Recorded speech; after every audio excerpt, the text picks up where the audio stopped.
Alfonso, cuando quieras. Vale. Bueno, buenas tardes a todos en este evento que realizamos en el Ateneo desde la sección de Ciencias de la Salud y la agrupación especial ateneísta, la agrupación psicoanalítica Ángel Garma. Y bueno, hoy tenemos a dos invitados de lujo que vienen aquí con nosotros al Ateneo desde México. A mi izquierda, Lisbeth Lara, y tenemos también con nosotros a Daniel Sánchez Castro y Belén Rico de la agrupación Ángel Garma, la sección de Ciencia de la Salud y Psicología.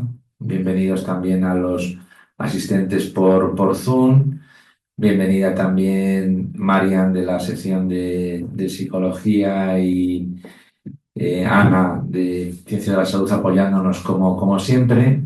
Y bueno, como sabéis, para comentaros, bueno, pues ya la agrupación Ángel Garma son ya funcionando ya 6 años en honor de Ángel Garma, primer psicoanalista español, de formación médica y psiquiátrica y que, bueno, por motivos que todos conocemos políticos, tuvo que emigrar primeramente a Francia y posteriormente a Argentina, donde allí, pues junto a otros, constituyó la Asociación Psicoanalítica Argentina. Por tanto, tenemos buenos vínculos entre, yo digo, los dos lados del charco. Y hoy tenemos el gusto de tener con nosotros a dos psicoanalistas, colegas y amigos con los que tenemos un gran vínculo y que os agradecemos y os damos la bienvenida aquí al Ateneo de Madrid. Y el evento de hoy va a girar en torno a un libro, que es también el que hoy presentamos y que tiene un título que a mí me parece interesantísimo, ¿no? Es que ¿quién cuida al cuidador? Porque a veces hablamos siempre me gusta más la palabra cuido, desde la psicología, yo hago honor también a uno de nuestros presidentes del Ateneo de Madrid y profesor, el presidente de Ángel Garma, el doctor don Gregorio Marañón, que en su tiempo acogió también bien al psicoanálisis allá en los años 27 y 30 en España, eran otros tiempos que los que ahora corren, y él siempre preconizaba, ¿no? De alguna manera, ¿no? Desde incluso la medicina o lo que se llama más ciencia de la salud, el cuido, digamos, no la omnipotencia del curar, sino el cuidar esa silla al borde de la cama del paciente y sobre todo utilizar esto que es la escucha, ¿no? Algo que también desde el psicoanálisis pues sabemos es muy importante. Y dicho esto, no quiero entretenerme más y voy a pasar la palabra a Belén Rico para que también pues siga adelante la presentación y moderación de este evento. Bienvenidos y muchas gracias, Belén, cuando quieras. Muchas gracias, Alfonso. Bueno, pues sí, hoy tenemos una tarde muy interesante porque en realidad, aunque parezca que la convocatoria es la pregunta ¿quién cuida al cuidador?, luego nuestros invitados que han venido desde México pues nos contarán muchos más proyectos y muchos más temas. Pero realmente la pregunta del libro es una muy buena pregunta, porque es una pregunta de esas que resuenan mucho más profundo de lo que parece a simple vista. ¿Quién cuida al cuidador? Bueno, pues es una forma de hablar del desgaste que sufren quienes están siempre ahí para los demás, para los padres, para las madres, los terapeutas, los amigos que siempre escuchan, los profesionales de la salud. La verdad es que muchas veces el cuidador no tiene quien le cuide. O no se permite ser cuidado. Y es ahí donde empieza una persona a vaciarse, por eso es un tema tan importante. Es muy importante poner unos límites sanos, incluso a quien más amamos, o pedir ayuda, aunque nos cueste. o hacer pausas para desconectar un rato, buscar espacios propios para poder recargar la energía del cuidador. Es un tema que duele porque es un tema muy real, pero a la vez es un tema muy silencioso, que es el tema del desgaste del cuidador familiar.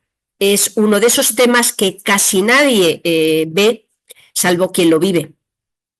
Este tema duele precisamente por esto, porque es cuidar a un ser querido por una enfermedad, por una discapacidad, por vejez, por dependencia emocional.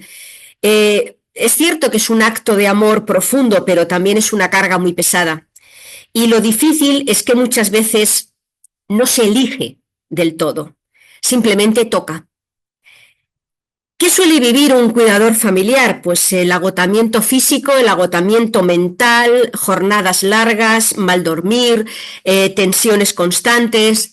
Eso se une a un aislamiento social, poco tiempo para los amigos, para la pareja, para la vida personal.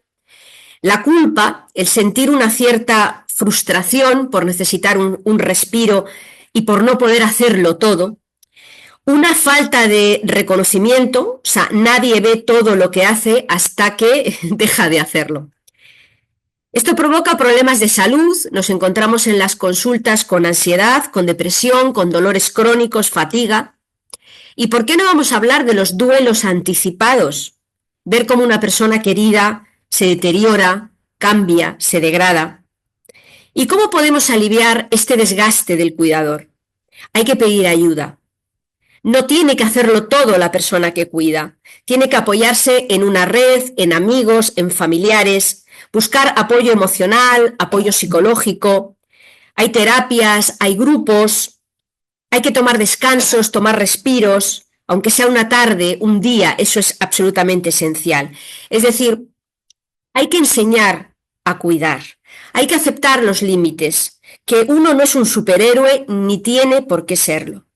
Y sobre todo la información es muy importante, porque a veces saber más sobre lo que está viviendo esta persona que es cuidada, pues ayuda a sentirse menos perdido, a cuidar mejor y a cuidarse también al cuidador. Es muy importante que hoy vamos a tener en la mesa la perspectiva de culturas diferentes, porque estamos hablando aquí en Madrid, en el centro de la ciudad de Madrid, la capital de España, y nuestros invitados vienen desde México. Estamos hablando de dos culturas distintas y, por lo tanto, en lo que se apoya la cultura de los cuidadores, vamos a ver ahora si existe algún tipo de diferencia o ellos lo viven como nosotros lo vivimos aquí. Porque aquí verdaderamente los cuidadores suelen ser la familia, que lo hacen por supuesto sin formación, sin cobrar, sin recursos y con un amor que a veces se convierte en un amor mal entendido, se convierte en un sacrificio. Con lo cual genera lo que yo llamo una injusticia silenciosa, porque el sistema realmente se está apoyando en una red invisible de cuidado, pero no la sostiene. ¿Qué fallas encontramos en nuestra sociedad a la hora de hablar del cuidador? No tenemos tampoco muchas políticas públicas que reconozcan el rol de cuidador familiar como tal. Hay redes de cuidado comunitario, bastante ausentes. La precariedad económica a veces cae sobre este cuidador en el momento en que la persona tiene que rebajar sus horarios laborales, reducir sus horas o incluso dejar de trabajar simplemente, y esto no tiene ninguna compensación económica. Y por supuesto, por lo menos en España, la desigualdad de género recae en las mujeres porque la mayoría de las cuidadoras son femeninas. Esto está perpetuando los roles y produce y provoca una gran sobrecarga. Y sobre todo la invisibilización, es decir, es aquello que no se nombra, que no se escucha y que tampoco se apoya emocionalmente. ¿Qué es lo que debería de cambiar? Bueno, pues debería de cambiar que se reconozca que el cuidado de un familiar es un trabajo. Eso es lo primero que había que reconocer. Es un trabajo a la hora de recompensar esas horas laborales que se reducen, esos empleos que muchas personas tienen que dejar porque se requiere un trabajo 24 horas para cuidar de una persona que está incapacitada en una cama, por ejemplo. La formación gratuita es algo que también debería de ayudar de alguna manera al apoyo en casa del cuidado de estos familiares, porque la verdad es que se les cuida sin ningún tipo de formación. Y tiene que haber unas redes de respiro para que el cuidador pueda descansar sin esa culpa de la que hablábamos antes. Es decir, en el fondo lo que tenemos que cambiar y promulgar es una cultura de la corresponsabilidad, donde no exista solamente esa ley de que la familia se las arregle. Sino que, bueno, pues las cuidadoras o cuidadores que viven este peso sea de una forma más sostenible y muchísimo más justa. Precisamente este tema es el tema del libro que nos ha traído hoy aquí, pero como pueden ver en la mesa hay otros títulos y otros ejemplares que ahora pues vamos a desvelar un poco el misterio de qué significan y por qué nos acompañan esta tarde hoy en la mesa. Tenemos el gusto de presentar a Daniel Sánchez Castro y a Lizbeth Lara y por tanto también a Casa Aleph, que es bueno, un trabajo importante que ahora nos explicarán ellos y que nos traen desde México hasta esta tarde de Ateneo hoy aquí en Madrid. Mucho gusto de poder compartir con vosotros y bueno, pues cuando queráis nos explicáis el proyecto, los libros, Casa Aleph, empezar por donde queráis. Gracias. Bueno, hola, buenas tardes. Tengan todos, muchas gracias. Antes de comenzar, quiero agradecer profundamente a Belén y Alfonso por el espacio. Me siento muy contenta de estar nuevamente acá después de 6 años. Hace 6 años tuvimos la oportunidad de estar también compartiendo en este maravilloso lugar con ustedes. Y bueno, hoy me llena de mucha ilusión y emoción poderles compartir qué hacemos, ¿no? A qué nos dedicamos. Y quisiera comenzar justamente hablándoles de Casa Aleph. Antes de poderles compartir cómo es que llegamos a este tema, a este libro, ¿Quién cuida al cuidador? Me gustaría compartirles un poco el recorrido y lo que hemos estado haciendo. Ya cumplimos 10 años, justamente el año pasado cumplimos 10 años en Casa Aleph trabajando. Nosotros estamos en Toluca, que está muy cerca de la Ciudad de México. Y comenzamos siendo en realidad un centro de desarrollo y capacitación, principalmente para jóvenes que estudian psicología. Ofrecíamos cursos y talleres sobre temas clínicos, pero con el paso de los años, bueno, nos damos cuenta que en realidad tenemos una área de oportunidad muy grande en Toluca, que es pues los mismos malestares culturales que nos acontecen día con día. Y nos damos cuenta, Daniel y yo nos sentamos a replantear el proyecto y bueno, ambos decidimos dar un giro de lo que queríamos hacer con Casa Aleph. Y entonces los dos en una plática seria dijimos, queremos llevar el psicoanálisis a las calles y queremos que gente que no estudia psicología, que gente que no sabe de qué trata una terapia, niños, adolescentes, adultos, tengan acceso a este tipo de espacios en donde problematizamos y nos cuestionamos, me parece que temas que vivimos todos los días. Entre ellos, el día de hoy, ¿quién cuida al cuidador? Pero bueno, vamos avanzando en el paso de los años y construimos 3 pilares fundamentales. En Casa Aleph nos sostienen tres pilares, que es la casa editorial, que es en donde están algunos de los títulos que compartimos, que trajimos el día de hoy para compartir con ustedes. El pilar clínico, somos más de 11 terapeutas trabajando en Casa Aleph.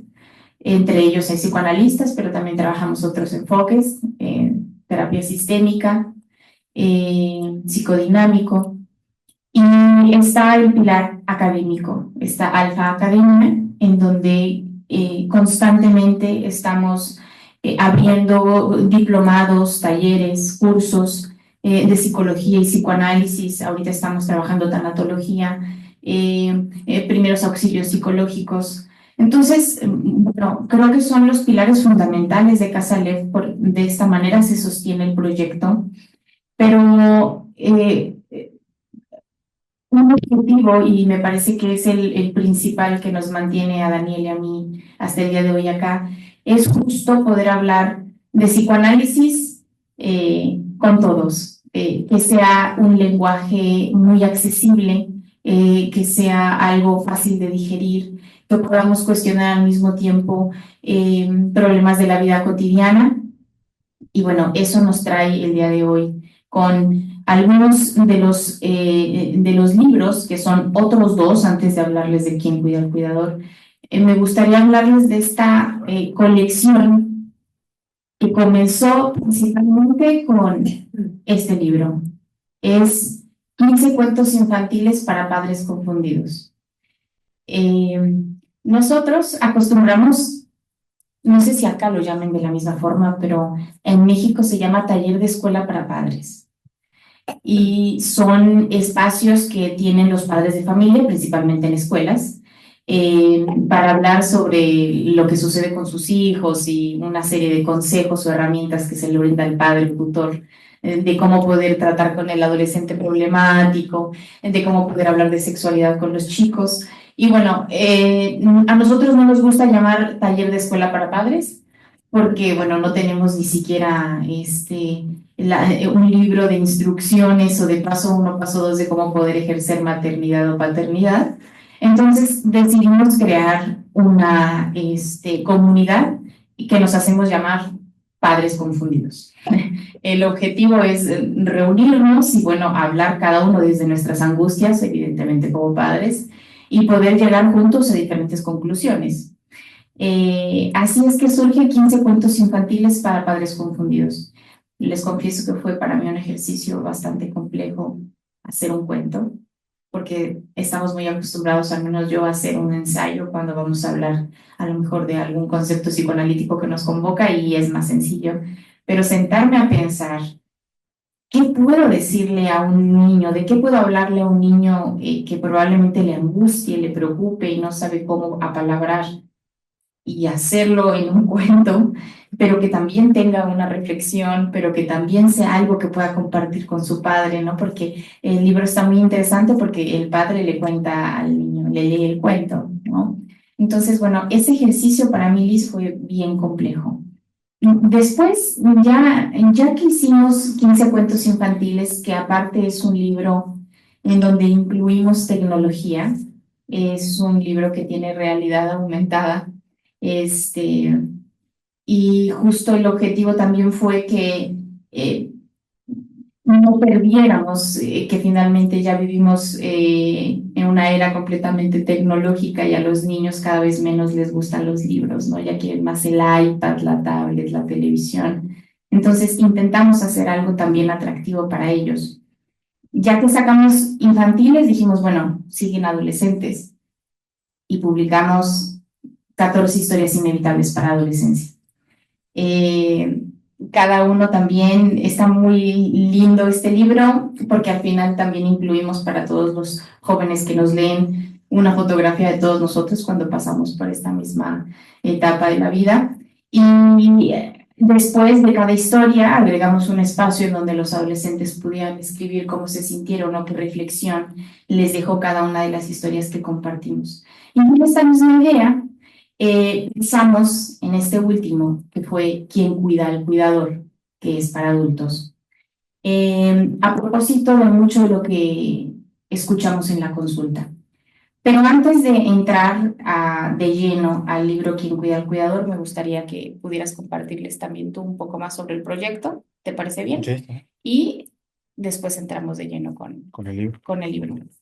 Ese es un poco el recorrido de lo que nos ha llevado el día de hoy hasta acá.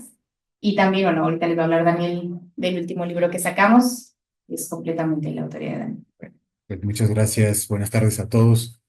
Muchas gracias también a Belén, Alfonso, muchas gracias por todas las diligencias para estar acá y gracias por tomarse el tiempo y escuchar esta presentación. Como bien nos dice Liz, nuestro trabajo ha sido en los últimos años no solamente en la atención de los problemas a nivel emocional, a nivel psíquico, sino también una gran labor de difusión, ¿no? Porque creo que es importante no solamente esperar a que llegue la gente y busque analizarse o busquen, o sea, creo que es importante hacer todo este ejercicio de difusión pues bueno, allá en México, no sé cómo sea la cosa acá, pero allá en México es complicado, ¿no? El poder que la gente se entere de la importancia de comenzar un análisis, ¿no? De empezar a cuidar ciertos aspectos de su vida, ¿no? Que no normalicemos ciertas situaciones que las tenemos muy normalizadas en la sociedad mexicana. Entonces, pensando justamente cómo poder llegar a ese tipo de público, lo platicábamos y apostamos por abrir un pequeño proyecto editorial en el país donde menos se lee, ¿no? Es algo curioso, pero bueno, son esas apuestas que hacemos, ¿no? ¿Por qué será importante? Porque alguien llegará, ¿no? A alguien tocará y eso significará muchísimo para nosotros.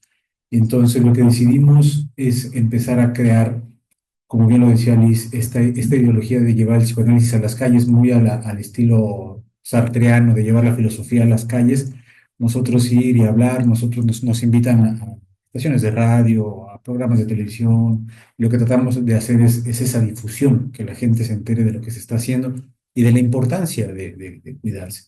Elegimos el cuento como un recurso, porque ha sido un recurso de muchos, muchos años, donde el cuento, más allá de un consejo, pues te deja una moraleja y tiene que ver con lo subjetivo y con la interpretación y con la asociación.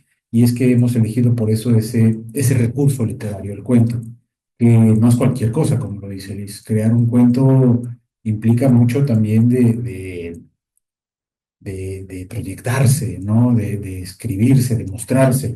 El primer libro que sacamos durante la pandemia, que fue 15 cuentos infantiles para padres confundidos, con el propósito con la pandemia, yo no sé si acá también fue así, la clínica aumentó muchísimo, en México muchos casos de violencia intrafamiliar, muchos casos de divorcios, muchos casos de violencia infantil, muertes, obviamente, por el COVID, y de pronto es como esta parte de, oye, ¿y cómo le digo a mi hijo que su abuelita murió, ¿no? O que su mejor amigo, etcétera? O sea, ¿cómo trabajo ese tema con mi hijo?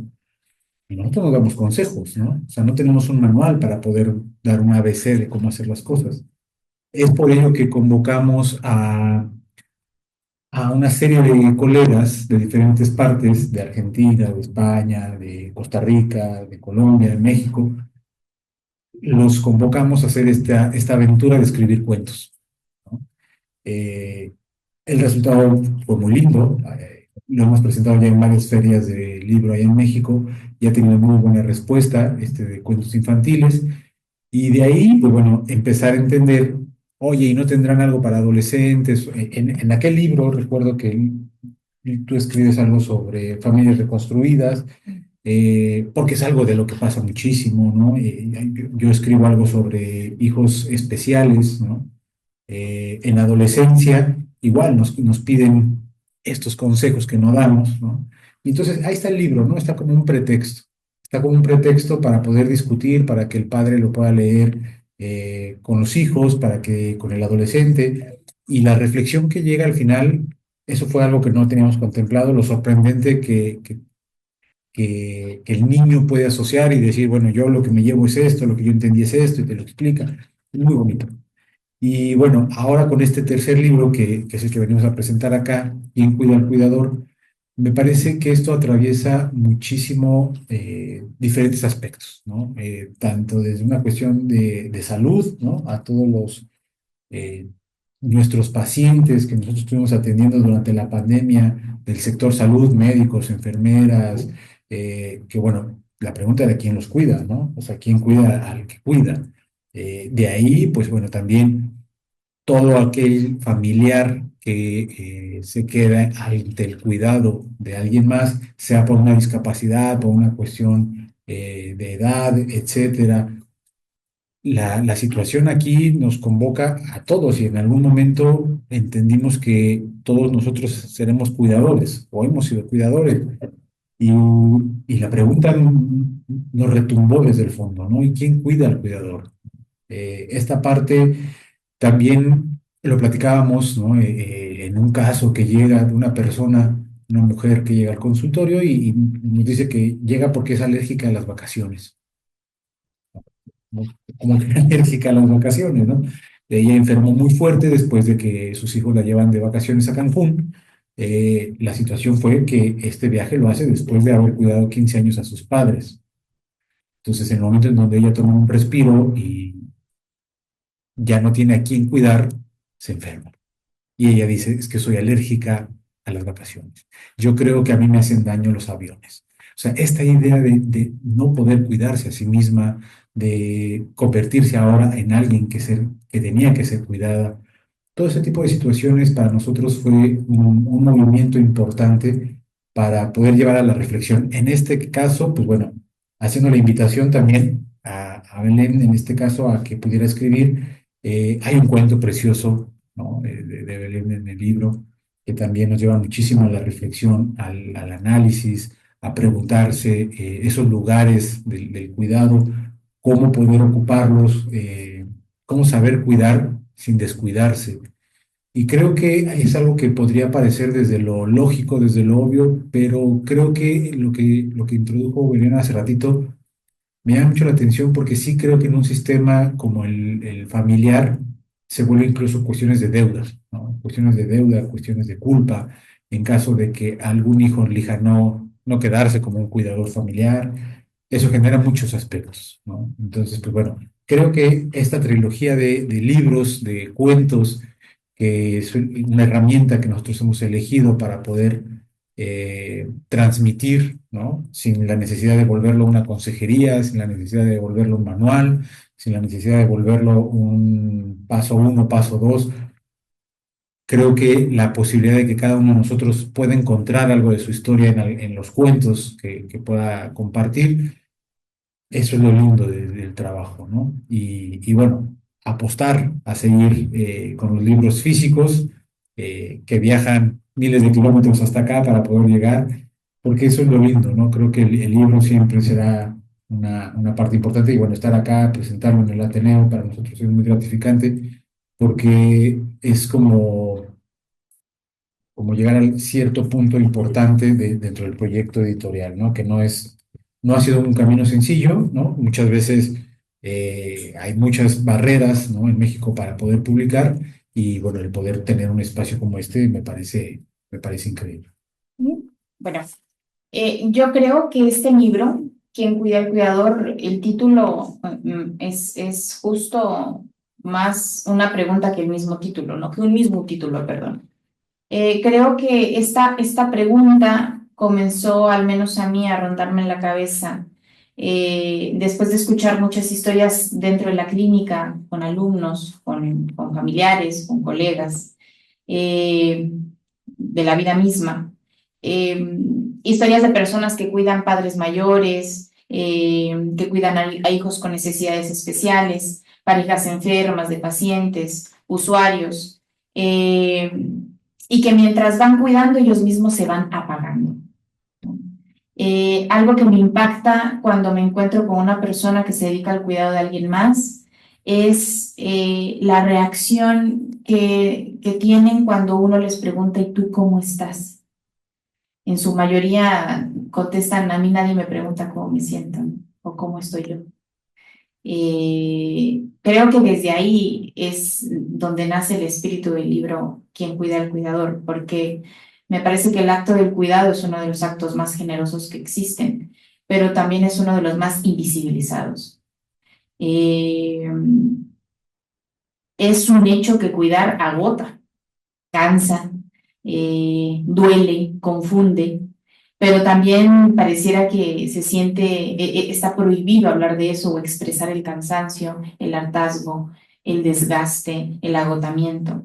Hemos intentado que este libro sea la posibilidad de decir, estoy cansado de cuidar sin culpa, ¿no? O al menos lo menos pues, que eso sea posible. muchas veces se siente o se toma o se piensa que el cuidado es más como un mandato. No existe la posibilidad de elegir si se quiere o no cuidar a alguien más. Por el no puedo fallar, es mi madre, es mi padre, voy a ser terrible, ¿en qué me convierte eso? No tengo derecho a cansarme, como lo que dice Daniel. Creo que es algo como clínicos, al menos escuchamos en la consulta, como el pan de cada día. Pero bueno, creo que en este libro hablamos de eso, todos los que escribimos acá, del miedo, de la culpa, de la sensación de estar en pausa mientras cuidas a alguien más, pero también de una necesidad compleja de pedir ayuda a alguien más o de pedir, de parar, de poner un límite, ¿no? De tirar la toalla. Eh, Creo y me parece fundamental empezar a pensar que el autocuidado no es un lujo, sino es una necesidad. No podemos cuidar a alguien si no empezamos a cuidarnos a nosotros mismos. Y porque nadie me parece que puede cuidar mientras esté roto por dentro. Bueno, no me refiero solo como a comer algo que te gusta o a tomar un baño caliente o a leer un libro que deseas desde hace mucho tiempo. Claro que si eso sirve está perfecto, pero sí me parece más justo la posibilidad de decir, hoy no puedo más, hoy estoy cansado, hoy no quiero y hago las paces con eso, ¿no? Al inicio mencionaba Belén algo muy importante, que en su mayoría quienes cuidan son mujeres. Y me parece que también este libro es un homenaje a eso, ¿no? A todas esas mujeres que han elegido esta posición de ser quien sostiene familias enteras también, o quien lleva el cuidado de los niños, de los padres, de los enfermos día tras día. Pero bueno, sin necesidad de sonar alarmistas, ¿no? Porque no queremos que esto también sea como algo que se piense como un drama, sino más bien como una luz en estas páginas que podemos encontrar como un alivio de alguien que se pueda sentir visto a través de estas letras. Algo que es importante mencionar es que en su mayoría quienes escriben acá han ocupado el lugar del cuidador y no creo que exista mejor persona que pueda compartir esa experiencia, esa sensación que quienes han vivido, que quienes han experimentado esa misma posición, ¿no? De ser quien sostiene o ser quien cuida.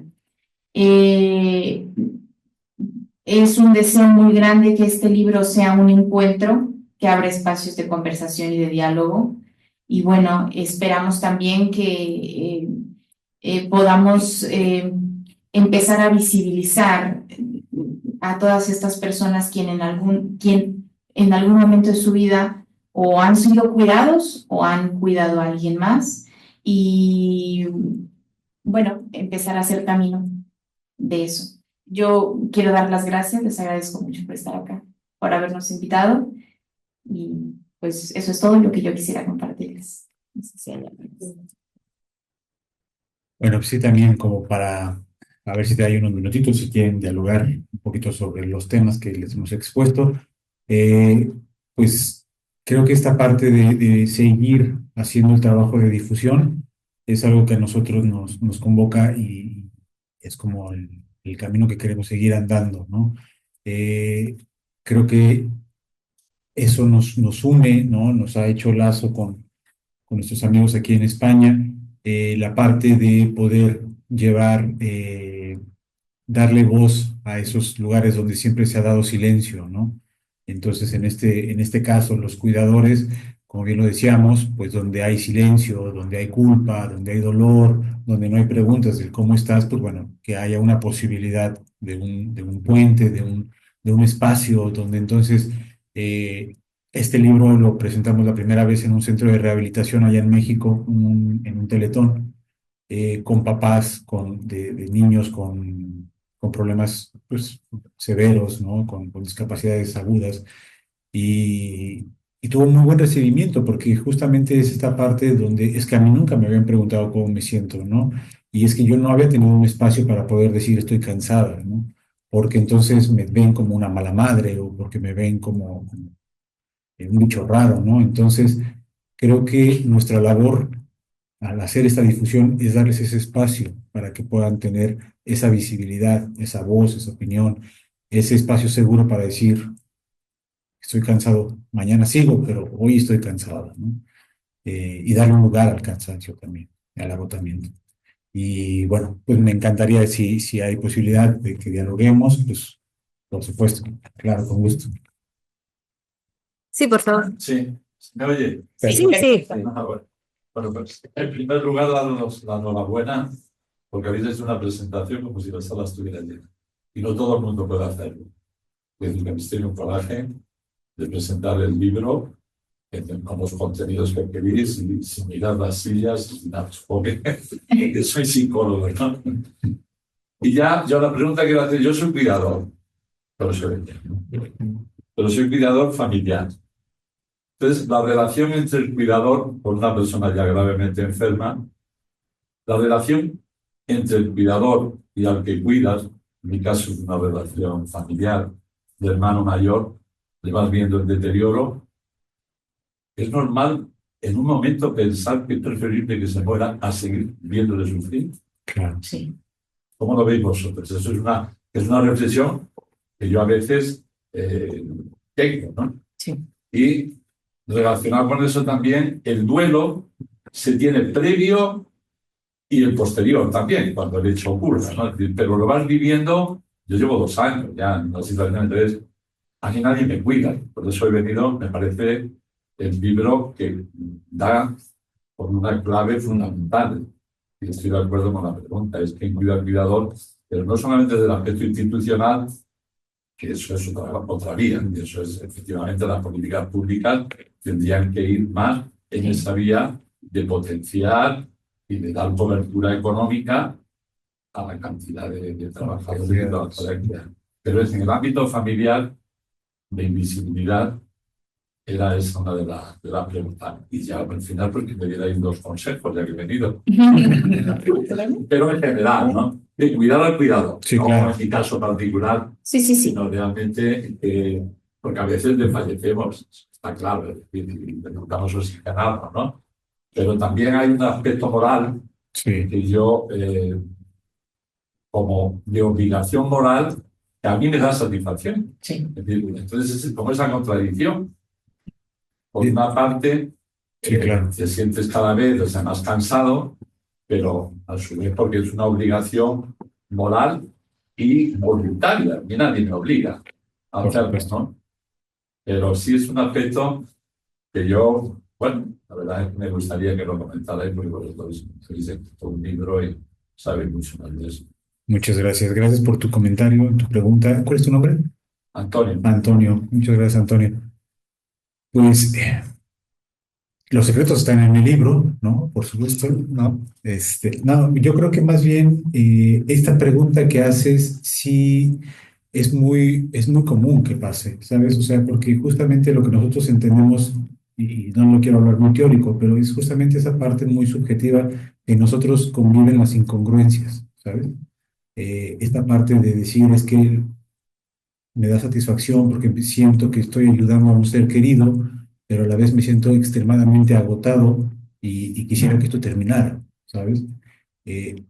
Cuando esas dos cosas convergen dentro de nosotros emocionalmente, es importante tener espacios seguros, espacios como puede ser un proceso analítico, un proceso psicoanalítico, donde uno pueda hablar de eso sin sentirse juzgado, donde no hay un juicio de valor, donde no hay un juicio moral, ¿no? Donde uno pueda decir, es que me siento de tal manera y me gustaría que terminara, pero no es por el deseo de que se muera el familiar, sino simplemente es por por un cansancio, ¿no? Por un agotamiento extremo también, por un agotamiento emocional, que es parte de, pero pareciera que eso no está permitido porque socialmente o con con la moral, pues esas cosas no se pueden decir, ¿no? Incluso lo estoy diciendo bajito para que no nos corran de la sala, ¿sabes? O sea, esta parte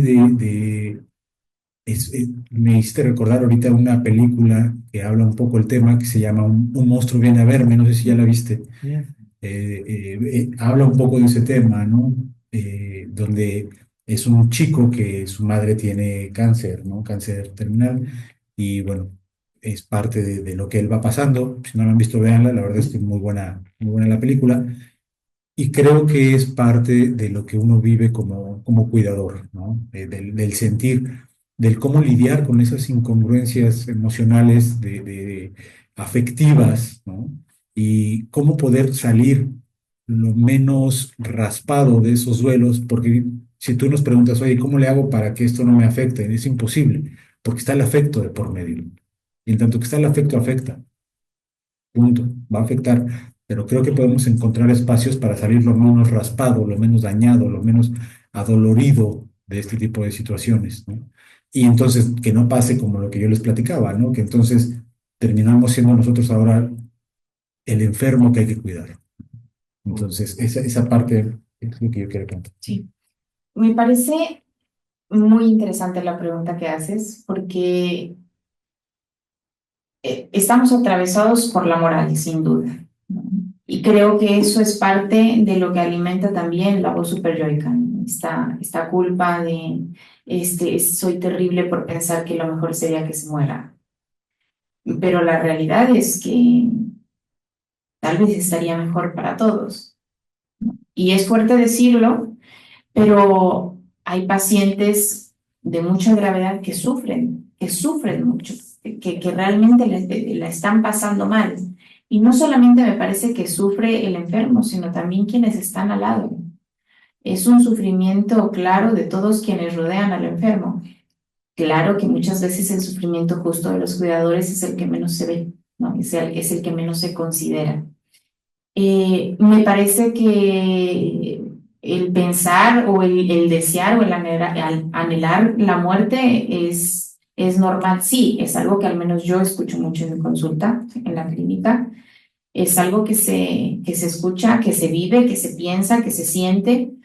Y no sé si un poco lo que hacemos en la clínica cuando acompañamos este tipo de casos es a que dejes de pensar ese tipo de cosas o a que dejes de sentir culpa porque la culpa está si lo piensas, está si lo cuidas, está si no lo cuidas, ¿no? Es decir, me parece que es una instancia que nos acompaña en toda decisión que hagamos, pero al menos encontrar una posibilidad de que esas decisiones o esa elección que se hace, seas o no el cuidador, sea considerando también el autocuidado, ¿no? Siempre el autocuidado. La culpa está. Es decir, si se siente o se piensa eso, la culpa está y no la podemos borrar al mismo tiempo que si lo cuidaras o no lo cuidaras.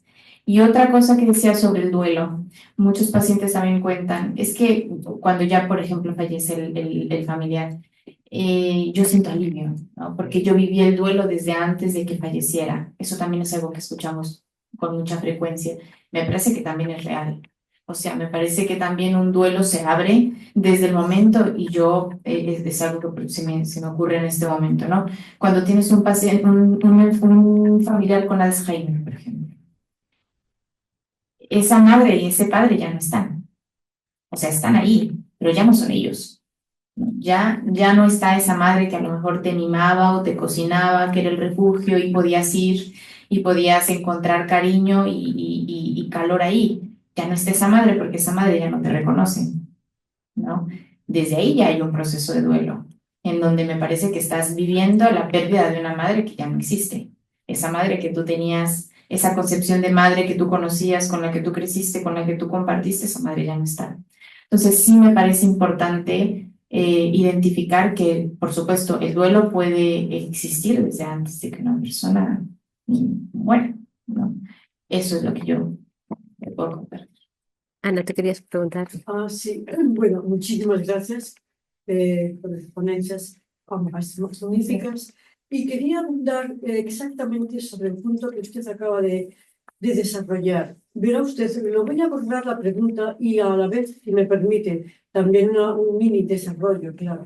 Desde un punto de vista exclusivamente, si se me permite, ético, antropológico y ontológico. Claro, a mí también se me murió una persona, evidentemente, estuve cuidándola, y esto es, hablo un paréntesis, ¿sí? Desde un punto de vista, no ya del dolor, que sí, pero hay un tránsito que dice, por lo menos la tenía. Atención con esto. Evidentemente ha dejado de sufrir, la persona que cuida ha dejado de sufrir también, pero hay un sentimiento, hablo tal vez desde un punto de vista estrictamente subjetivo. Hay un paso cuyo límite es casi indefinido entre el ser y el no ser. El tener a mi madre con Alzheimer y el no tenerla. Y el no ser. Este es un punto que quería abundar. Y después, otro punto que lo debatimos mucho en ética y en jurídica, en la eutanasia, por ejemplo. Bien, ¿y para qué esta persona que está sufriendo tanto, pues la eutanasia? Correcto. Yo mantuve, no quiero hacer una conferencia paralela, mantuve una conversación con una persona alemana que ha estudiado 5 carreras, entre ellas Helmut Schmidt, antroposofía. Y los antropósofos hablan mucho acerca de la concepción de la vida, del cosmos, de las personas, como una urdimbre. Me explico. Un inmenso cañamazo. ¿Sabemos lo que es cañamazo? Ustedes mexicanos hablan magnífico español. Es un tejido en el cual, si se rompe una hebra, se desbarata todo el tejido. Okay. Cañamazo. Entonces, en antroposofía, todos somos una molécula. Leibniz es la mónada. Nosotros somos el átomo. Y estamos ahí en esa urdimbre, de tal manera que si rompemos esa puntada, esa mónada o ese átomo, se desvanece todo la urdimbre. No sé si me he explicado. Yo esto se lo dije a una persona que me decía, pues, ¿por qué esta señora que tenía una enfermedad incurable, por qué tiene que vivir? Y sobre la base absolutamente antropológica, y no me meto en unas cosas, ética antropológica, le dije, pues por ejemplo, está aquí para que usted tenga este puesto de trabajo. Por ejemplo, aparte de otras implicaciones. Es que he sometido a ustedes, precisamente por el cuidador y el cuidado. Y respecto al cuidador, exactamente, ¿quién cuida de él? ¿Instituciones jurídicas? Imposible. Imposible por el egoísmo y porque es demasiado pragmático. Y porque nos movemos en un magma exclusivamente moral. Desde un punto de vista ético, es el único imposible.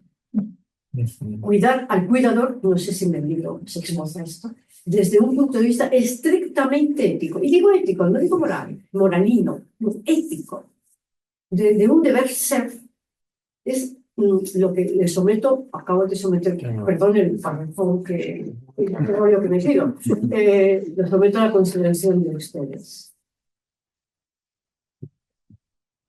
Gracias, Ana. Gracias. Bueno, los del libro son ustedes. Pero también participaste, claro, ¿no? También. Bueno, yo en el libro que participo con un pequeño cuentito, participo, bueno, pues un poco lo que tú dices, a mí me ha removido siempre toda la vida el tema, porque a mí me pasa un poco como con el caso que tú comentas. Yo también tuve una madre con Alzheimer, 17 años, siendo hija única.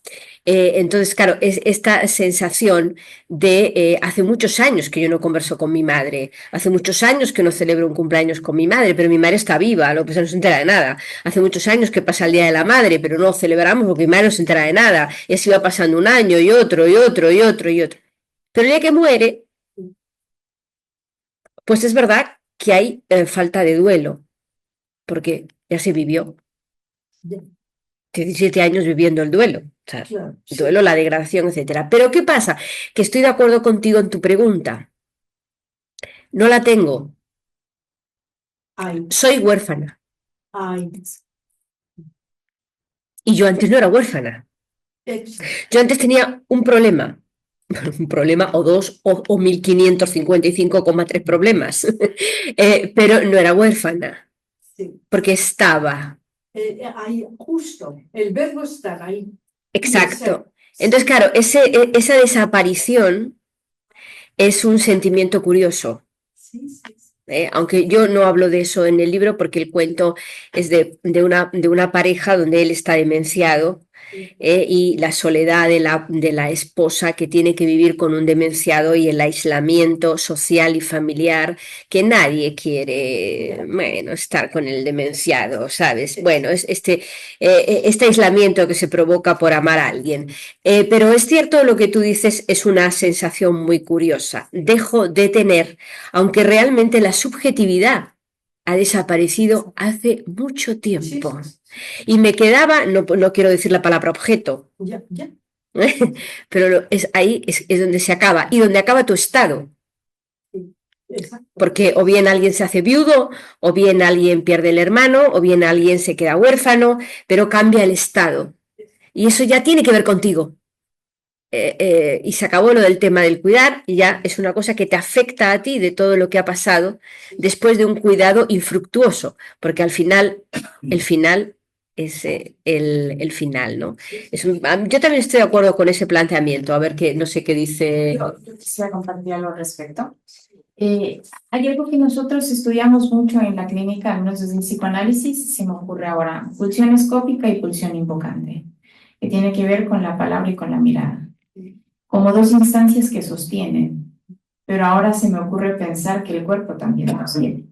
Es decir, ya no está la subjetividad, ya no está la madre, como decía Belén, pero está el cuerpo. Y el cuerpo como una instancia que sostiene también, ¿no? Que sostiene al otro, es decir, al que cuida. Entonces, a lo mejor se ha pasado el duelo de la mirada, de la voz, ¿no? De esa madre que acogía, que te veía, que te cargaba, que te cuidaba, pero en cuanto desaparece el cuerpo, viene algo más, ¿no? Porque también el cuerpo era algo que viene a sostener. Eso es lo que trabajamos desde la clínica, por ejemplo, cuando tenemos pacientes con límite, trastorno límite de la personalidad, que trabajamos frente a frente, parte de nuestro cuerpo, de nuestra mirada y de nuestra voz sostiene al otro. Entonces se me ocurre pensarlo también desde ese lugar, como ese momento en el que el cuerpo desaparece y deja de sostener algo que psíquicamente podía estar sosteniendo al que cuidaba. Exacto. Sí, sí, Sí. muy bien, muchas gracias. Sí. Perdóname.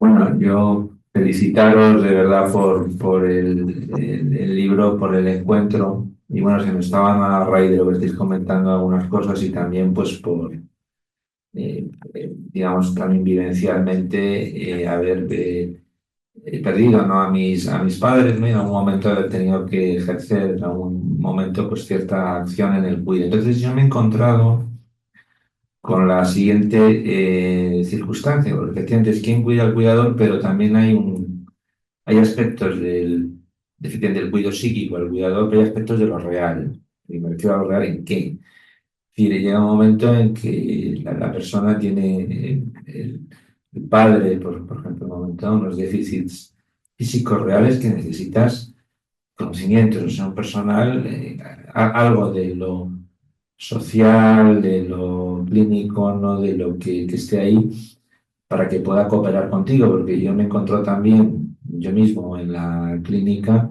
la situación de aceptar la impotencia de que no puedes manejar a un paciente, como decía Belén, con Alzheimer, en mi caso una madre con cardiopatía, con la mente bien, es decir, había un momento en que había que tomar ciertas decisiones no duras y complejas.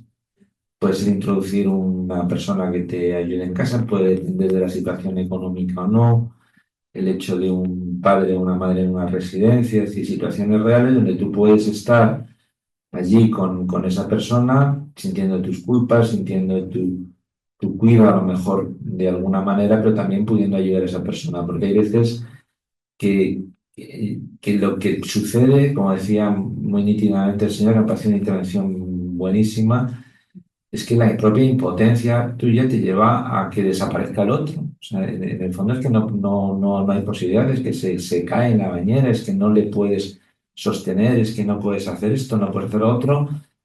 E incluso hay un mal cuidado real. O sea, aparecen escalas, aparecen problemas donde normalmente si eso se soluciona, si eso se solventa, puede haber, digamos, yo hablo de los apoyos, ¿no? También que puede tener en un momento dado el cuidador, ¿no? También en las tomas de decisiones que hay. Y luego la culpa que han mencionado. Yo he tenido digo, los mismos pasos en terapia, personas que se están destrozando ellos mismos y se están destrozando a la persona a la que se cuida y el otro. O sea, decir, oye, mira, acepta una situación donde tiene que intervenir llamémosle un tercero, un elemento, no que entre, no, porque yo no voy a llevar a una residencia, yo voy a limpiar yo me acuerdo una paciente llegando al extremo, decía, bueno, yo meto a mi madre al final terminaban los dos caídos dentro de la lucha, en fin, cosas de este tipo donde por evitar la culpa, ¿no? De alguna manera, pues ya se entra en situaciones del descuido. Pero eso me ha parecido, ¿no? Muy interesante, ¿no? El que se plantee, ¿no? De estos relatos, estas cuestiones que nos pueden afectar a todos. Luego mencionaba Liz también el tema del superior, claro, porque hay hoy está con nosotros el pequeñín, ¿no? La verdad, estamos padres, hijos, ¿no? Pero también, también uno se va haciendo mayor, yo me voy haciendo mayor, ¿no? Es decir, y tengo tenemos un hijo y uno va pensando cuando se va haciendo mayor y cuál es el destino. Yo creo que también, o por lo menos en España, ha habido una cierta transmisión inconsciente en un momento dado, como que había una cierta de los hijos, ¿no? Como que, bueno, que había ahí algo, ¿no? De que había que cuidar a los padres, mayores, etcétera. Yo creo que se les aliviaría la culpa un poco a los hijos, dejándoles libres un poco en ese sentido. Es decir, yo creo que hay un momento en que hay un real, ¿no? Donde, por supuesto que puede estar, pero a lo mejor hace más bien un hijo. No, me pongo en los dos lugares, padre e hijo, ¿no? Que, por ejemplo, puede ser aunque estén muy criticadas, pues una residencia o un apoyo domiciliario en casa, que el hijo está haciendo su vida, vaya a ver al padre, le coja una mano, le dé un abrazo, pero que pueda estar de un otro modo con todo el dolor que lleva a ver a un padre o a un hijo así. Pero yo creo que la culpa ha sido algo en nuestro modelo a veces social de transmisión muy, muy fuerte y que incluso yo alguna vez, ¿no? Veía en algunas instituciones, incluso que tienen que ver con la cuestión del Alzheimer, había ahí como un cierto sesgo donde se lanzaban ciertos compromisos, ¿no? A través ¿verdad? De la culpabilización de alguna manera, porque realmente lo que estamos haciendo también es una demanda en un terreno real de lo social, ¿no? Es decir, de lo social, de lo sanitario, de una ayuda donde muchas veces no la encuentras. Nosotros aquí tenemos una ley bueno, pues la ley de dependencia tiene una cantidad mínima, pero ¿quién solventa el día a día en muchas de esas situaciones, ¿no? O lo que puede suponer una familia, una comunidad económica, como puede ser introducir a unos cuidadores, ¿no? Dentro de la casa. Pues a mí me parece que el hilo del tema que se ha tocado y luego también lo analítico, el psicoanálisis, ¿no? El trabajo clínico nos enseña con todas estas personas que vienen a vernos en un momento día y a lo mejor por otros motivos en un momento dado, en la situación social, puede ser su pareja porque ha sufrido un ictus, puede ser el padre, la madre no caen en esa situación de enfermedad y en un momento dado se dejan, ¿no? Ahí, diríamos, la vida, llegan a enfermar por el sentimiento de culpa, donde hay que producir también, yo creo, cierto corte, ¿no? Real, ¿no? Para que cada uno pueda estar en un espacio, ¿no? Donde el cuido, ¿no? Va a estar al cuidador y también entonces el cuidador va a poder respirar y va a poder dar esa mano a lo mejor a la madre, ¿no? Con Alzheimer, el poder con Alzheimer, que hay una conexión en ese momento emocional y se puede, ¿no? Estar un poco mejor. Por eso yo de verdad os felicito, ¿no? Y vaya bonito además el tema, ¿no? Y el texto que habéis traído. Enhorabuena, de verdad. ¿Se puede preguntar? ¿Cómo está esta situación dentro de la, pues decir, sanidad o conciencia en España? ¿Se es consciente en España la sanidad o instituciones de esta necesidad que tiene? Bueno, yo les preguntaría en México. ¿Y en México?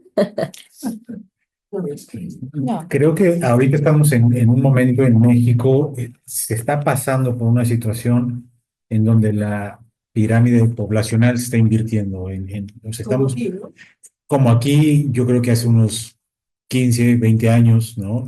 Allá en México se está empezando a visibilizar esa pirámide invertida, porque todavía hace, no sé, unos 15 años, 20 años, las familias eran de dos hijos, tres, allá en México. Hoy en día Medio. medio, sí, la situación se está invirtiendo y eso lo que está haciendo, por obviedad, es que se está volviendo una población más grande, ¿no? De edad y entonces eso a la larga pues tendrá que ser, o sea, los cuidados tendrán que ser sí o sí y entonces nosotros trabajamos con algunos gobiernos de diferentes municipios allá en la Ciudad de México, en Toluca, en Lerma, tratando de incentivar acciones para la concientización de esta problemática. Yo recuerdo la primera vez que vine a España, tendrá ya 8 años. Yo en México nunca había visto una casa de día, ¿no? O sea, había retiros, ¿no? Pero casa de día como tal. Y yo me acuerdo que me quedé y dije, ¡ay, qué interesante!, ¿no? Hoy en día ya hay casas de día funcionando en México porque ya es una situación real donde es importante que haya cuidadores con cierto perfil, ¿no? Ujú. Cuidadores que sepan cuidar. Hay formación de acompañamiento terapéutico, hay formación como cuidador en México, pero es muy poco. O sea, estamos hablando del mínimo porcentaje está formado. Eh, Nosotros trabajamos muchísimo allá en México con la cuestión de los primeros auxilios psicológicos, la importancia de poder capacitar a las familias para poder dar contención como un primer Contacto. auxilio, un primer contacto. Cómo poder apoyar también a los cuidadores para poder dar ese tipo de contenciones, ¿no? No la hay, ¿no? No la hay. Y creo que, por eso les digo, nuestra labor es esa, es hacer la difusión, dar esta información, porque pues la tendencia no será menos, o sea, la tendencia de esto es Pero que es curioso, perdone, que admite, pero es curioso el paralelismo con España, ¿eh? Yo pensé que las sociedades de ustedes todavía eran más familiares, más cálidas. creo que eso es por culpa de como agua para chocolate, ¿no? Eh, ya México tiene muchos años que ya no es esa sociedad. Hoy en día, tanto mamá y papá salimos a trabajar de 7 de la mañana a 10 de la noche. Ah, es igual. Ya la situación económica no rinde para que Una antes persona. mamá era quien se dedicaba a la crianza. Hoy en día, pues bueno, Es es insostenible. insostenible. En México Se tienen que trabajar a ambos fondo. trabajamos, ¿no? Ambos salimos a labor y eso genera pues también, ¿sí? O sea, no nada más es trabajar, sino que también, por ejemplo, nuestros padres se han vuelto también mayores, no nada más trabajamos y cuidamos al niño, sino que cuidamos también a los padres. Entonces, eso se ha vuelto una situación pues general, ¿no? En México esto y es una situación que va en más, ¿no? Antes sí era claro, por ejemplo, la generación de mis padres, 8 hermanos, ¿no? 11 hermanos y el más chico era el que estaba al cuidado de los padres, ¿no? La que no se casaba porque era la que se quedaba con los padres. Eso tiene muchos años Eso ya es pasado. Sí, ya. muchos años que ya no. Sí, Creo Margarita. que aquí es que hay unas diferencias enormes. Yo estoy en el otro lado, yo soy de las que tengo que ser cuidada, no del todo, pero voy camino de eso, ¿no? Lo que pasa es que el tema médico está bastante bien, todo el tema de seguridad social y tal. Yo tengo un geriatra buenísimo que me aconseja muchas cosas, ¿no?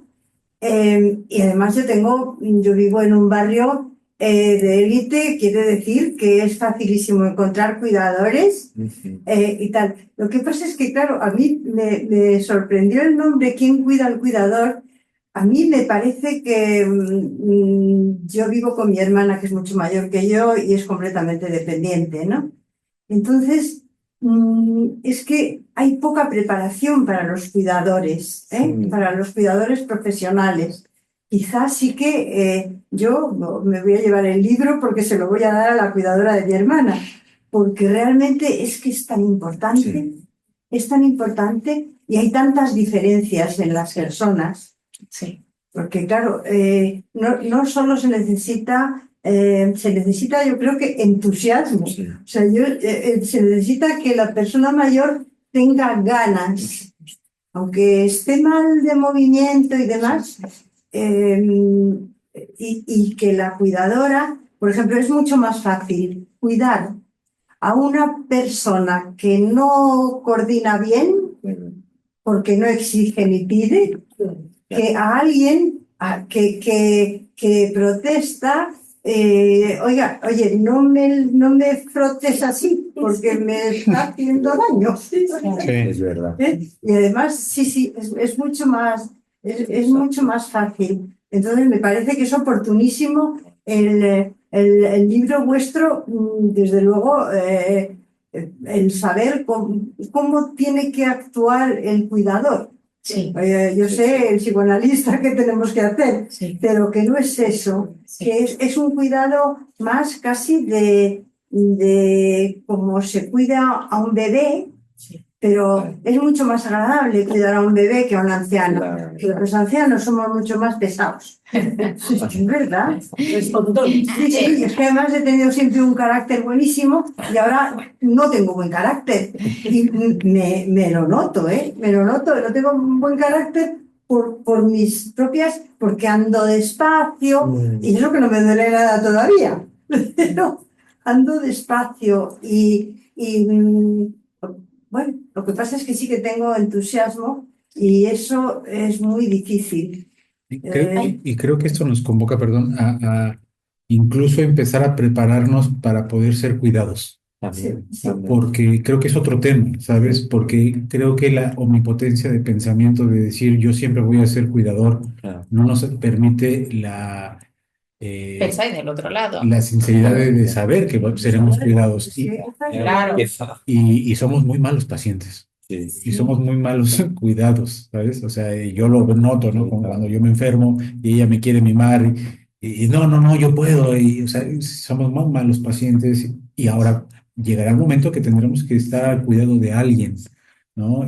Tendremos que ser cuidados y cómo lo podamos ir preparando emocionalmente, psíquicamente para vivir la dependencia. Creo que Que vamos para allá. es que todos vamos para Me allá. parece. Para allá todos, Pero perdón que te interrumpa. Eso yo creo que ha generado un problema tremendísimo y es que ni el que necesita el cuidado sabe recibir el cuidado, Claro. ni el que cuida sabe cuidar, y eso genera en casa una situación de violencia tremenda. Sí. Porque entonces la relación empieza a ser hostil, porque entonces la relación empieza a ser violenta, porque entonces, y todo se descompone. Todo se descompone. Y entonces, sí, a lo mejor están las atenciones físicas medianamente como pues uno entiende porque no está preparado para atender, pero eso abre otros problemas que tienen que ver con lo psíquico, ¿no? Con lo emocional, con lo anímico, en donde hay frustración, hay enojo, hay tristeza, hay peleas constantes y bueno, un mar de cosas más. Eso pensaba con esto que decías. Es que yo creo que es el momento adecuado para empezar a problematizar este tipo de Sí. cosas, ¿no? Y creo que nuestra labor como psicoanalistas siempre es poner ese punto en las I y decir, ahí hay un problema, lo estamos viendo de frente, ahí viene, trabajemos en ello, ¿no? Trabajemos en ello porque nos tocará ser cuidados, ya no nada más como cuidadores, sino ahora como personas. Ser cuidado. Y hablando del ser, ¿no? Como ser cuidado, ¿no? Sin sentir que algo de la dignidad de la vida se pierde en ello, ¿no? Porque pareciera que Recibir cuidado te indigno. te quita Pero se habla de dignidad, ¿no? cuidados, y no solo es cuidado del cuerpo, de la comida, Exacto. no sé qué, es que a mí no lo debo exigir, pero me apetece que mis hijos cada X tiempo me lleven al teatro Claro. o al cine, que yo no puedo ir Claro. sola, Claro. no puedo ir sola. Y es que es gracioso que cuesta trabajo, y eso que yo tengo 7 hijos, quiere decir que a mí sí que me acompañan aunque lo hagan una vez al mes o cada 2 meses, como son muchos, al cabo del año sí que me llevan al cine, al teatro, a museos y a cosas de estas, ¿no? Pero claro, es que cuidado no es solamente dar de comer y ayudar en la No, higiene. por en la supuesto que no. higiene. Es que la cultura nos ha hecho que tengamos muchas exigencias. Hay que acompañar un país. Sí, Sí, sí. verdad. Y la verdad es que lo que está diciendo Margarita es buenísimo, ¿no? Lo que estáis diciendo, porque también en terapia vienen personas más mayores que, claro, están ya planteándote el cuerpo, porque el cuerpo, porque Sí. va teniendo ya y no todo el mundo llega con el cuerpo tampoco igual a cierto momento. Entonces, de repente empiezan a plantearse, bueno, y ahora hacer. Entonces, es trabajar, bueno, esa aceptación que estaban diciendo. Y otra cosa que ha dicho Daniel, muy importante, el acompañamiento terapéutico en los casos también de lo que llamaríamos el sufrimiento psíquico, de violencias psíquicas, donde aquí eso en España está todavía un poco implementado, están profesionales, ¿no? Habituados a poder acompañar en domicilio, etcétera, ¿no? A personas con procesos ya más crónicos y que, bueno, habría que, lo que tú dices, Mónica, preparar también al cuidador, ¿no? Teníamos una... Y Yo solamente un comentario por la experiencia que voy teniendo, que es que hay una gran diferencia entre el cuidador profesional, que tiene un trabajo y tiene una relación mercantil, y el cuidador familiar invisible, que no tiene una relación mercantil, que no lo hace por dinero, lo hace por afecto. Entonces, lo que sí yo estoy comprobando es que los profesionales le están poniendo empatía, que eso es muy importante. Es muy importante, no solamente la forma de hablar, sino que voy a dar evidencia. Es decir, en general, yo veo que los profesionales van mejorando respecto a, por lo menos lo intentan, ¿no? Sí. Y en cambio, los que lo hacemos por afecto, por vínculos familiares, pues evidentemente es una referencia que quería comentar, la Sí, claro. diferencia que hay. Pero claro, tiene que ser, yo lo que pienso es que ahí debería de haber por parte del Estado, queremos seguir llamando el Estado del Bienestar, mucha más cobertura.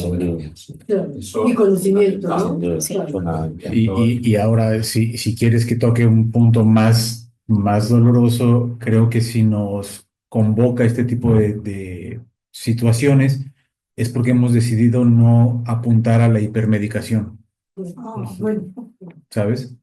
Porque creo que todo esto se solucionaba o se solucionaría, entre comillas, llenando el cuerpo de medicamentos, ¿no? Para que entonces no se movilice el familiar, para que no se Para que no esté queje, molestando. para que no para que esté no ¿no? molestes. Y entonces hubo una época, no hace mucho, o sea, yo creo que tendrá ese auge de la hipermedicación del 2000 para acá, en donde ha ganado mucho terreno o sea, no estoy en contra de la medicación, pero es que hoy vivimos una hipermedicación donde nos llenamos de medicamento para que no duela o para que no haga ruido el familiar o para que no se queje. Y entonces, si vienes aquí, Antonio, hoy diciendo es que me siento angustiado, es porque estás apostándole por un camino que no es el silencio.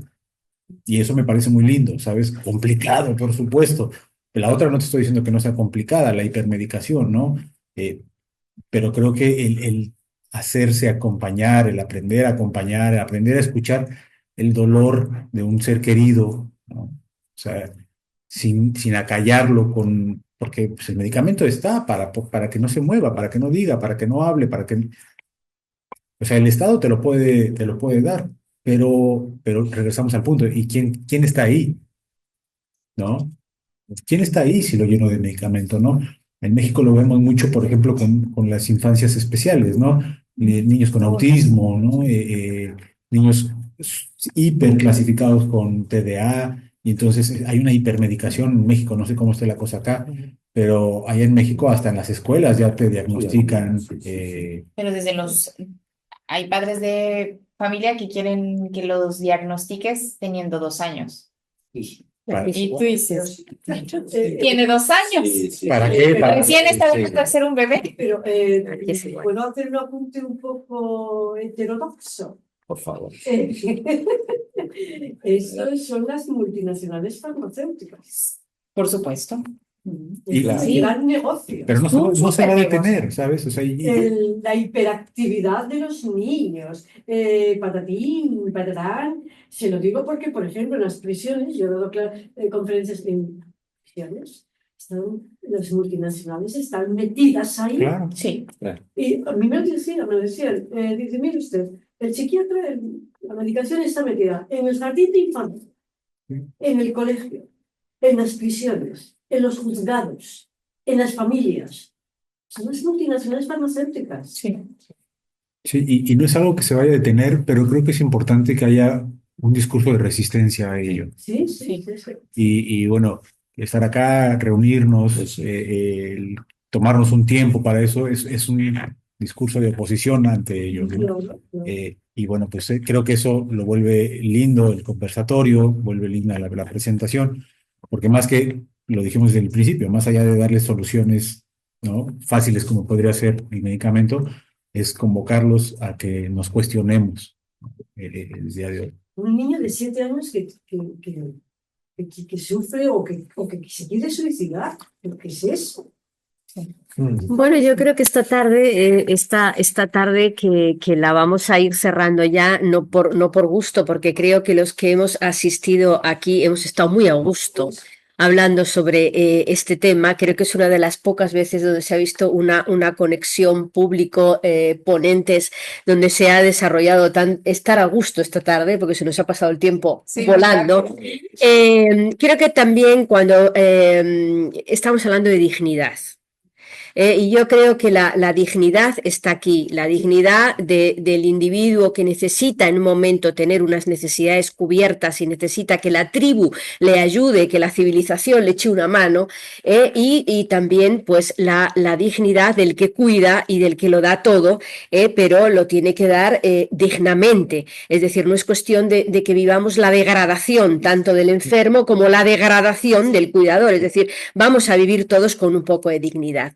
A mí me ha encantado este clima que se ha creado entre el público interesado, las preguntas que han abierto unos conceptos interesantísimos. Muchas gracias a todos, en especial a Antonio por haber abierto el debate, a Ana, por supuesto, a nuestra psicoanalista Margarita, que siempre nos acompaña, y sobre todo que hayamos podido disfrutar de esta unión España-México, haber podido tener a Liz y a Daniel con nosotros. Bueno, también tenemos a Noa, pero no está presente delante de las cámaras, pero nos está acompañando, escuchando aquí todo lo que hemos hablado.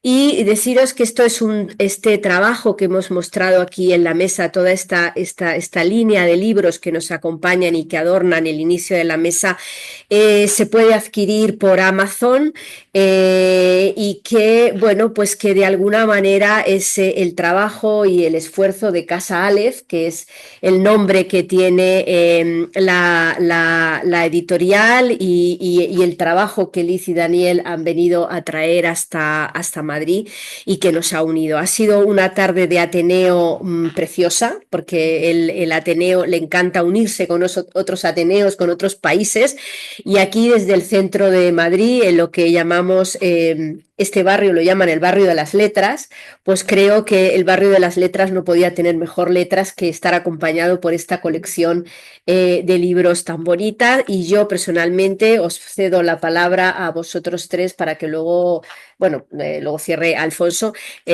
para que nos despidamos. Muy bien. Bueno, pues nada, pues de nuevo cierro agradeciendo toda la conversación. Siempre es muy rico el diálogo, ¿no? De puntos de vista, de opiniones, de problemática. Creo que con esto yo me quedo muy contento, me voy a México con el corazón muy feliz porque se logra la transmisión de este sentir, de esta pasión, ¿no? Y saber que de este lado hay gente que también está interesada, gente que también está apostándole por un discurso diferente, por un discurso que no sea lo sencillo, lo rápido, lo express, ¿no? Lo fast, ¿no? Y bueno, creo que eso me llevo en el corazón, me da muchísimo gusto. Y bueno, que el pretexto sea el libro, ¿no? Que nos reunamos más veces y que discutamos este tipo de cosas y que podamos llevar esto a diferentes espacios, ¿no? Ya veremos a dónde nos va llevando el camino. Muchas gracias. Muy bien. Muy bien, muchas gracias. Bueno, yo la verdad es que me voy muy contenta porque muy pocas veces tenemos un público que se atreva también a dialogar, a cuestionar y a compartir. Y eso a mí me llena muchísimo. En México la verdad es complicado encontrar algo así. Y creo que siempre entre todos nos vamos, al menos yo me voy con más preguntas que con respuestas y eso es maravilloso. Entonces, este espacio me invita mucho a seguir pensando, a seguir cuestionando y estoy segura que nos vamos a encontrar en alguna otra ocasión con otro tema para poder seguir desarrollando. Les agradezco mucho el espacio y bueno, gracias. Buenas noches. Muchas gracias. Muchas gracias, Lee, Daniel, Belén. Vamos, reafirmo lo dicho por Belén. Ha sido gracias a todos los que habéis asistido. Ha sido un encuentro realmente bello, con una dinámica, una conexión muy fuerte entre vosotros y nosotros. Tuvimos una buena transferencia, ¿no? Sí. A la vida, ¿no? De trabajo. Y bueno, esto es un psicoanálisis, ¿no? Realmente no va más allá de esto es el crear un espacio, yo creo, analítico, donde, como decía, Ali, nos abren más preguntas, nos cuestionamos, ¿no? Las cosas de un otro modo, ¿no? Que aplicar, como decía, a lo mejor la píldora, la pastilla para callar, sino el que estemos ahí, ¿no? Vivos y avanzando. Y nada, deciros que aquí, pues en el Ateneo, en las secciones tanto psicología como ciencia de la salud y la agrupación Ángel Garma, Liz, Daniel y todos vosotros tenéis vuestra casa y espero que nos sigamos aquí encontrando. Muchísimas gracias.